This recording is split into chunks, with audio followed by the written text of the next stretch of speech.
selles osas saatest ja polegi keeruline, hakkan mina rääkima teile laste turvalisusest, aga mitte ainult laste turvalisusest, siis internetis ja arvutis.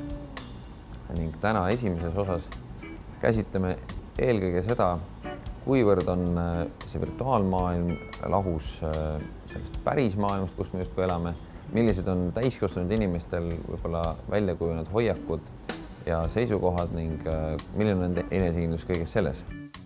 Kõigepealt pisut tänasest seisust, et täna enamus Eesti lapsi uuringutes väidab, et nende lapsevanemad ei ole neile õpetanud eriti seda, mida nad ja kuidas nad peaksid internetis tegema. Samuti ütlevad nad seda, et enamasti ei tunne lapsevanemad ka huvi selle vastu, mida nad seal internetis teevad. Neil puudub ka kokkulepe, mida nad võiksidki teha. Ehk siis, et see huvi tundmine olekski selline võib-olla ühekülgne ja lihtsalt info andmine, sest lapsevanemal ei ole ka endal defineeritud vastureegleid, mida siis laps võiks teha ja seetõttu ei oska ta ka ei kriitiliselt ega ka heatahtlikult sellesse informatsiooni suhtuda, mida laps talle annaks. Kui Eesti lapsevanem üldse midagi piirab, siis tüüpiline lapsevanem piirab lapse interneti ja arvuti kasutamise aega. Ehk siis ütleb, et seda võib teha tund aega päevas, 1,5 tundi päevas, 2 tundi päevas. Ja see on lapsevanemal kõige lihtsam ja vähem aega nõudev viis käitumiseks. Ehk siis sellest tulenevalt ei ole tal vaja väga palju mõelda, ei ole vaja oma aega panustada, ei ole vaja olla kaasas oma lapsega, tema arengus ei pea teada, mis on lapse eelistused, lapse soovid.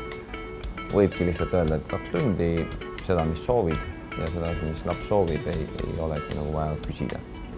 Lapsevanemate käest küsis Eurobaromeetri uuring eelmise aasta lõpus, et mida nad siis piiravad või ei piira ja kuidas nad sellesse suhtuvad, siis 50% peaaegu lapsevanematest ütles kohe, et nad ei piira praktiliselt üldse seda, mida laps seal internetis teeb.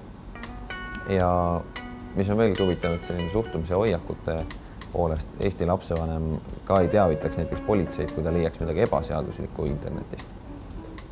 See näitab lapsevanemate siis sellist suhtumist, et mis asi on reaalne, mis mitte. Et kui me oleme oma ühiskonnas siin kokku leppinud, üks asi on mitte seaduslik, siis kui me näeme seda internetikeskkonnas, siis justkui sealne seaduse mitte järgimine ei ole samavõrra paha ja selle puhul me ei tahaks teavitada politseid. Ja üsna paljudel juhtumitel ei tahaks teavitada. Nii et kuidas me siis suhtume ja millest see suhtumine väljendub?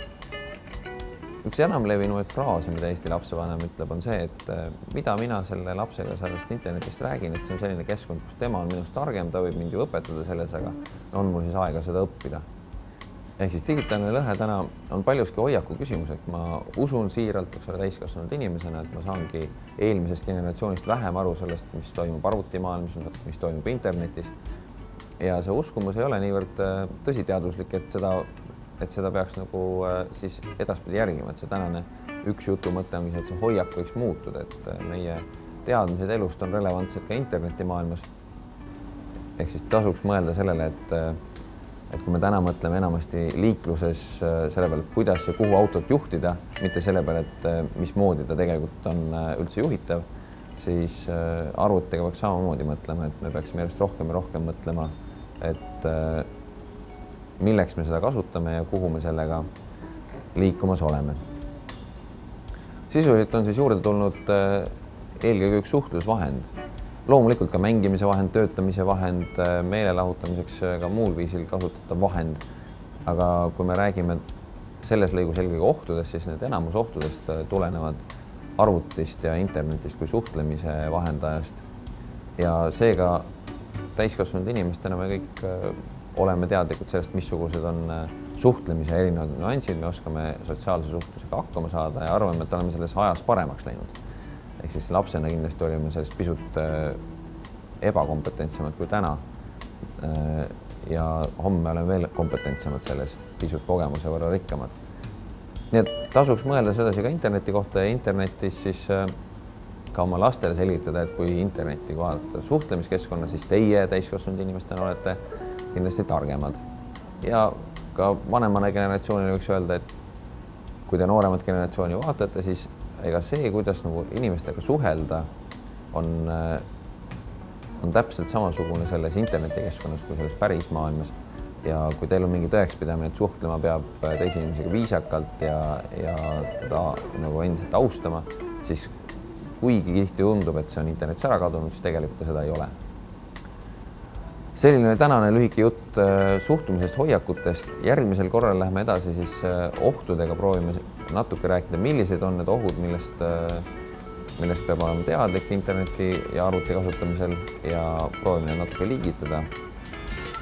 Mis järgmisel.